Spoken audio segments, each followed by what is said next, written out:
las intrigas que llevaron al casamiento de Luis XV. Intrigas que naturalmente no tienen que ver con la actualidad y no tienen por qué tener que ver con la actualidad. Tampoco es cuestión de encontrar utilidad en los episodios históricos solamente cuando hay alguna rima, cuando hay alguna alegoría, alguna metáfora con sucesos actuales. La historia es la historia, qué sé yo. Tenemos suerte de encontrar alguna rima mejor. Menos aún se trata de buscar enseñanzas. Esa gente que busca enseñanzas en todas partes, que cree que todo le deja enseñanzas. Lo muelen a uno a palos y dice, bueno, me han molido a palos, pero por lo menos me ha dejado una enseñanza. Y no me parece a mí que sea un método pedagógico muy adecuado, ese de aprender cuando lo muelen a uno a palos, cuando lo meten preso, cuando lo roban, cuando lo engañan, cuando lo maldicen y cuando lo humillan. Bueno, Pestalozzi se daría vuelta en la tumba. Método, como es programa de enseñanza de 5º año. Humillación general del curso. Golpes en la cabeza a los alumnos menos aptos. Engaños, mortificaciones, y de eso aprende uno. Bueno, la verdad es que hay episodios de la vida que no nos enseñan nada. Por ejemplo, este programa. Hecha esta aclaración y viendo que ya la mayoría del público presente se retira, comprendiendo la inutilidad de su afán de aprender, bien, digamos que nos vamos a ubicar en Francia, en Versalles, en el año 1724. Y Luis XV tenía 14 años, que era la edad necesaria para dar por finalizada la regencia. Usted sabe que después de Luis XIV vino una regencia de Felipe de Orleans, y cuando Luis tuvo los 14 lo nombraron rey, ya con todos los atributos. Desde hacía un par de años, Luis había sido prometido a una princesa española, María Ana Victoria, infanta de España. Y vivía, la chica esta, en Versalles con su futuro esposo, como si fueran dos hermanos, los chicos. Hay que decir que María era una niña precoz, Luis era un muchacho tímido, en fin. Tan tímido era que por ahí tenían miedo sus preceptores de que no le gustaran las mujeres, de que detrás de esa timidez se escondiera algún problema terrible en el caso de un rey, que después de todo está obligado a asegurar su sucesión. El preceptor de Luis XV era Fleury, el obispo de Fréjus, y parece que sus enseñanzas dejaban bastante que desear, como después el rey se encargó de demostrar. Le enseñaba juegos de manos, en vez de enseñarle la ciencia, le enseñaba a hacer pruebas, juegos de cartas, sabía todos los escolazos, ¿no? Jugaba al tute, al desconfio, a la escoba de 15, a la brisca, al perro colorado, al cinchón, al 3-7, al 7,5, al 9, al cinquito, a la generala, a la escalera, al mus, al truco, al chorizo. Gente que pierde su inteligencia aprendiendo todos esos juegos, ¿no? No las alcanzo a comprender. Bueno,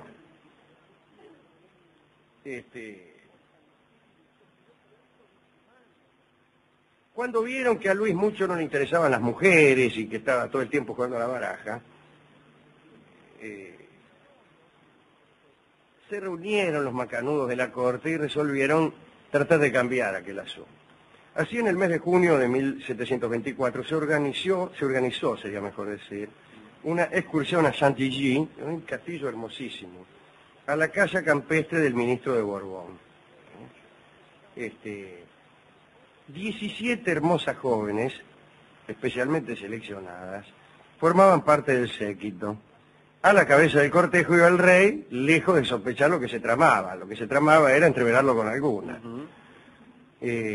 Durante varios días se organizaron ahí en Chantilly comidas campestres, paseos, excursiones, juegos en el bosque, y las muchachas se esforzaban por atraer a Luis a algún matorral. Pero en cada ocasión el adusto adolescente se les piantaba de las manos. Por fin hubo que renunciar a seducir al rey. Al regreso de Chantilly, las damas elegidas estaban perfectamente desoladas. Él continuaba jugando a las cartas. Y fue entonces cuando una joven de 29 años quiso triunfar allí donde las demás habían fracasado. Era la señorita de Charolais, quien, según los documentos, estaba dotada de un carácter vivo, generoso y digno de cualquier mal pensamiento. Así que se puede pensar tan mal como uno quiera sin correr peligro de calumniarla. Parece que tenía una colección de amantes prodigiosa. Empezó por entregarse a escenas picantes. Se hacía la gatita, disculpen ustedes, ¿no? Pero... frotaba su cuerpo contra las paredes, suspiraba y una tarde le metió al rey un poema amoroso en el bolsillo. Ya se sabe cómo se pone uno cuando le meten un poema amoroso en el bolsillo. La lectura de este poema, que más que amoroso parecía, en fin, una descripción de las intenciones era de la señora de Charolais. Digo, la lectura de este poema lo inquietó a Luis. Y poco a poco, muy lentamente, fue desapareciendo su reserva. No tuvo encuentro alguno con la Charolais, pero ya empezó a contar chistes subidos de tono y cada tanto tocaba a las cortesanas de palacio. Pasaba una cortesana de palacio y Luis la tocaba. Sí. Mientras tanto, el ministro de Borbón, que aquí entre nosotros era un degenerado, vivía con el siguiente pensamiento. El ministro estaba interesado en que Luis siguiera jugando las cartas para dominar él los asuntos de Estado. Tenía una querida, la señora de Prie. Según las crónicas, la señora de Prie ocultaba bajo un velo de ingenuidad la más peligrosa falsía. Y esta mujer ejercía tanta autoridad sobre el ministro que llegó a ser omnipotente en el Estado. Calcule, un rey de 14 años que juega al chorizo todo el día. Un ministro que domina el Estado y una mujer que domina al ministro. Esa era la situación. La señora de Prie tenía un negocio de trigo y además era espía inglesa, porque recibía una pensión de 40.000 libras desde Londres para favorecer la política inglesa. A los argentinos nos cuesta creer que alguien reciba dinero para favorecer la política inglesa, pero así era en aquellos tiempos. A finales de 1724, la mujer, la señora de Prie, se hallaba preocupada por un problema. Quería casar al ministro, ¿entiende? Ella era la amante del ministro, pero lo quería casar. Era muy usual en aquel entonces que fuera más cómodo ser la amante de un señor casado, o mejor todavía, el amante de una señora casada. Y ella misma quería elegir la esposa para poder seguir con sus negocios. Necesitaba una joven de origen modesto, tímida, borrosa y dispuesta a garantizar un eterno reconocimiento sin pedir nada. Una mujer a la cual manejar. Tiempo más tarde, la señora de Prie encontró lo que buscaba. La muchacha vivía en una enorme mansión, medio en ruinas, en Vicenburgo, que queda en la Baja Alsacia. Su padre había sido rey de Polonia, pero había sido destronado. Y era pobre, un rey pobre. Se llamaba Stanislao Leszczynski. Y su hija, María Leszczynska, estaba a punto de cumplir 20 años. Stanislao, que era muy pobre, inmediatamente aceptó que su hija se casara con el primer ministro de Francia. De todos modos, la señora de Prie mandó a un pintor, a Gaubert, para que hiciera un retrato de la muchacha, para dárselo a su amante y decir, mirá, fíjate vos, que la muchacha más o menos. ¿Sí? Y el artista envió la tela a París y la familia Leszczynski se quedó esperando el veredicto del duque de Borbón, que era el ministro. Nadie podía imaginar lo que aquel retrato iba a ocasionar. Cuando el cuadro llegó a Versalles, la señora de Prie apenas sí lo miró. Estaba preocupada por otras cosas. temía que el rey se muriera, por ejemplo, porque Luis andaba siempre de casa, se iba a acostar medio mojado, lleno de barro, un asco, ¿no? Y si moría sin hijos, dejaba la corona al duque de Orleans, hijo del regente muerto, el Felipe, y los negocios de la señora de Prie se acabarían. Para evitar la catástrofe, la solución era sencilla. Era preciso que el rey tuviese hijos rápidamente. Desgraciadamente, la infanta Mariana Victoria, de quien hablamos, tenía solo 8 años. Estaba prometida con Luis, pero tenía 8 años. Y entonces la señora de Prie sugirió a su amante, al ministro, que hiciese romper el matrimonio con la infanta y que le diera al rey, que ya tenía 14 o 15 años, una esposa mayor. La ruptura podía traer graves consecuencias, ¿no? España podía ofenderse, incluso declarar una guerra, pero finalmente las ideas de la señora de Prie triunfaron. Devolvieron, a la infanta a Felipe V. Tomen, dice, aquí la tienen a la piba esta, no se va a casar nada el rey, le pusieron una estampilla en la nuca y la mandaron. Claro, Felipe V se enojó, echó a los embajadores franceses y a todos los nobles franceses que estaban en España y que iban a casarse con alguna española, los piantó. Así que no se casa María Victoria, no se casa nadie acá, dijo el rey Felipe V, que es ese que estaba loco, ¿se acuerdan? No se sabe si esto sucedió o no lo sé yo, no es que no se sepa, antes de que estuviera loco. El caso es que España se dispuso a enfrentarse con Francia por largo tiempo. No sé si era una guerra o qué, pero se unieron incluso los españoles con la Casa de Austria, tradicional enemiga de los franceses. Y Luis XV se quedó solo. Entonces fue a buscar un registro que había, el llamado Estado General de las Princesas de Europa, que es una publicación que recomiendo a todos ustedes. Aparecían allí 100 doncellas susceptibles de instalarse en el trono francés. Las candidatas posibles, ¿no? 48 tenían más de 24, por lo cual parece que no convenían. 10 eran demasiado pobres. 29 tenían menos de 12 años. Quedaban 17. La más importante era la princesa de Inglaterra, pero el rey rechazó la propuesta por causas religiosas. La princesa de Portugal fue excluida porque su padre estaba loco. Estaba la princesa de Hesse-Rhinfield, que fue rechazada por la curiosa razón de que su madre daba a luz alternativamente a una hija y una liebre, según se decía, lo cual podía resultar muy enojoso para la descendencia de los Borbones, ya que conforme a la ley sálica podían tener una liebre por ley. Fue entonces cuando la señora de Prie tuvo una idea. Entre las pobres que habían sido tachadas, aparecía María Leczinska, la que ella había elegido para casarse con su amante. Y la señora de Prie pensó que mejor que casar al ministro, con quien ella quisiera, era preferible manejar directamente al rey. Pidió al ministro que renunciara a su prometida polaca y mandó que enviaran al rey el retrato de María Leczinska. A Luis XV le gustó y decidió casarse. Aquella misma noche salió un correo hacia Vicenburgo y el rey destronado, Estanislao, el rey pobre, el viejo Leczinski, claro, se encontró con que la hija que él estaba esperando para casarla con un ministro se iba a casar con el rey. Se puso más contento que no sé qué, me parece. El 5 de septiembre de 1725, María Leczinska llegó a Francia. Y ese mismo día, tuvo lugar la boda, nada de andar poniéndonos de novio ni nada.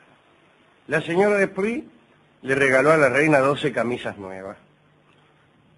María no traía nada, era muy pobre. El preceptor Fleury se esforzó en dar a Luis rápidas clases de algunos aspectos íntimos, para que el tipo le enseñó pinturas lascivas. Dice, mirá ese. Y incluso hizo esculpir unas estatuas desnudas que explicaban la acción íntima. Que es que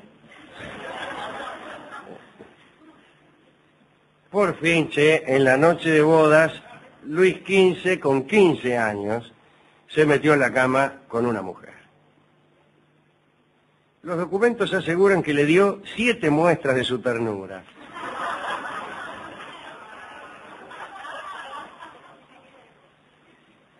Y María Lechinska dio a Luis en 10 años 10 hijos.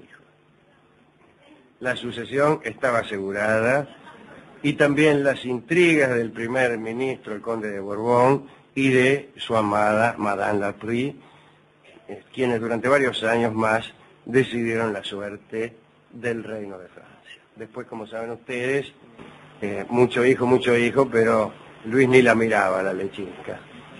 Pero es eso. Esta historia es la de las intrigas que condujeron al casamiento de Luis con María Lechinska, y además, qué curioso que un rey que fuera tan famoso por su conducta venérea, tuviera su noche de iniciación sexual el día. ¿A quién dedicar esto? A María Lechinska. Sí, claro.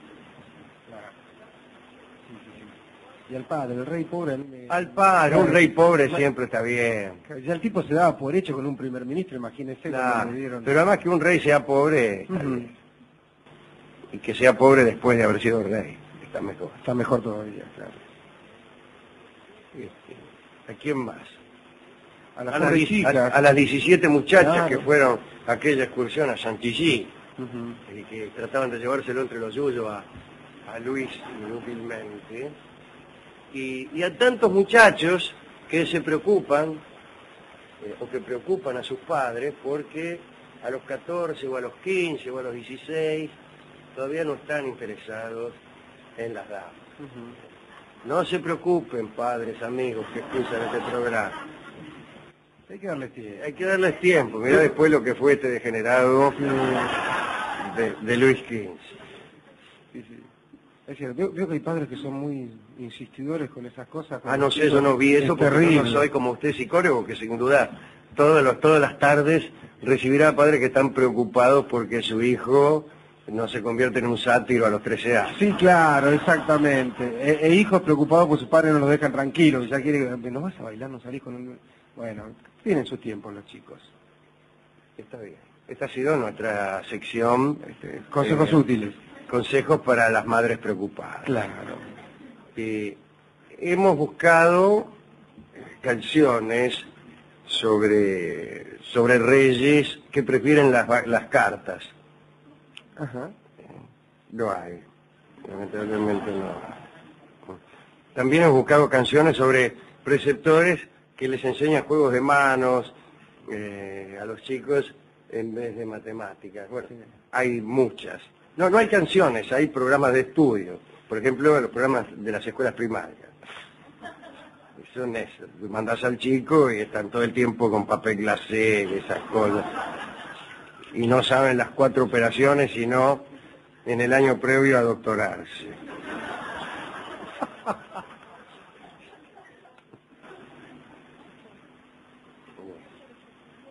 Recuerdo un colegio, no quiero nombrar, donde iba cada tanto, y cada vez que entraba parecía que entraba en una fiesta de cumpleaños.